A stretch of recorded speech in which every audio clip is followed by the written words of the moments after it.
आज हम जानेंगे कि देश की सबसे पुरानी और दिग्गज स्टील कंपनी टाटा स्टील में अभी निवेश करना चाहिए या इंतजार बेहतर होगा। ये कंपनी दुनिया की टॉप स्टील बनाने वाली कंपनियों में से एक है और भारत में इसकी सालाना उत्पादन क्षमता 2 करोड़ टन से ज्यादा है। हम कोई अंदाजा नहीं लगाएंगे बल्कि ताजा आंकड़ों के आधार पर पूरा सच जानेंगे। वीडियो को अंत तक जरूर देखिएगा क्योंकि हर जरूरी पहलू को आसान भाषा में समझाएंगे। सबसे पहले बात करते हैं पी रेशियो की, जो बताता है कि स्टॉक महंगा है या सस्ता। टाटा स्टील का मौजूदा पी करीब 9 से 11 के बीच है, जो सेक्टर के हिसाब से काफी सस्ता माना जाता है। यानी ये स्टॉक अपनी कमाई के हिसाब से सस्ता मिल रहा है और ये बड़ा फायदा है। दूसरा जरूरी टर्म है आरओई यानी रिटर्न ऑन इक्विटी, जो बताता है मुनाफा कमाने की ताकत। टाटा स्टील का आरओई करीब 5 से 7% के बीच है, जो कम है लेकिन सुधर रहा है। पिछले कुछ सालों में कंपनी का आरओई नेगेटिव से पॉजिटिव में आया है, जो अच्छा संकेत है। बाजार के विशेषज्ञों का अनुमान है कि आने वाले 3 सालों में आरओई बढ़कर 17% तक पहुंच सकता है। अब बात करते हैं शेयर होल्डिंग पैटर्न की, जो बताता है कि इस कंपनी पर किसका भरोसा है। टाटा स्टील के प्रमोटर्स यानी टाटा सन्स के पास करीब 32% हिस्सेदारी है, जो मजबूत मानी जाती है। विदेशी निवेशकों यानी एफआईआई के पास करीब 16 से 18% हिस्सेदारी है।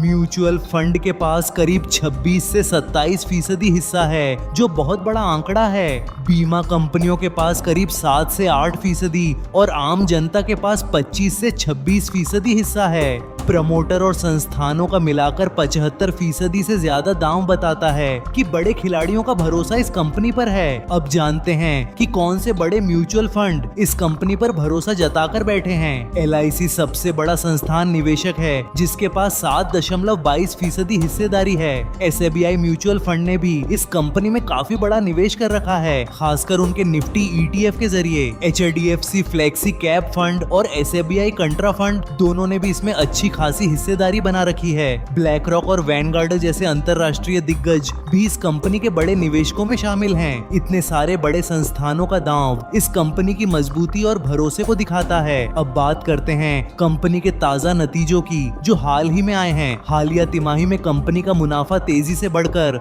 करीब 2,730 करोड़ रुपए के रहा है। कंपनी का रेवेन्यू करीब 57,002 करोड़ रुपए के रहा है और ईबीआईटीडीए मार्जिन 15% रहा है। सबसे अच्छी बात यह है कि टाटा स्टील की भारत में डिलीवरी 14% बढ़कर 61.9 लाख टन पर पहुंच गई है। कंपनी ने ऑटोमोटिव और स्पेशल प्रोडक्ट्स में भी रिकॉर्ड डिलीवरी की है, जो बहुत मजबूत संकेत है। कंपनी ने 8,600 करोड़ रुपए की कॉस्ट सेविंग भी की है, जिससे मुनाफे को सपोर्ट मिला है। कंपनी का शुद्ध कर्ज घटकर 81,834 करोड़ रुपए के रह गया है और कर्ज से ईबीआईटीडीए का अनुपात 2.6 है। अब सबसे बड़ी चुनौती यूरोप में सुस्ती है, जहां टाटा स्टील का बड़ा बिजनेस है। नीदरलैंड में डिलीवरी 17 लाख टन पर फ्लैट रही है और यूरोपीय अर्थव्यवस्था में मंदी के संकेत हैं। अमेरिका और ईरान जंग की वजह से स्टील की कीमतों में उतार चढ़ाव बना हुआ है। सरकारी टैरिफ और भू राजनीतिक तनाव दोनों ही कंपनी के मुनाफे पर असर डाल सकते हैं।